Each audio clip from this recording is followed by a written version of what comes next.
How to hide WhatsApp status from someone. Make sure to watch the video to the end, you will not make any mistake. First of all, go to your WhatsApp. Tap on this update section. Tap on this three dot.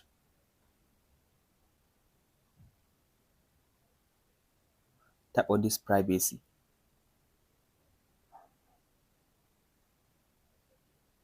Tap on this my contact except the second option. So tap on this exclude.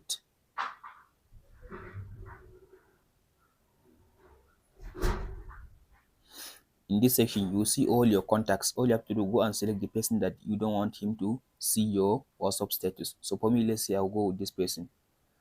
So after you finish selecting the person, it will mark this red for you. So tap on this save button.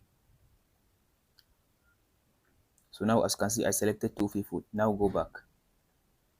So that's it, guys, on how to hide someone from seeing your WhatsApp status. If this video helps you out, don't forget to like and subscribe. If you have any question, please let me know in the comment section below. Thank you for watching.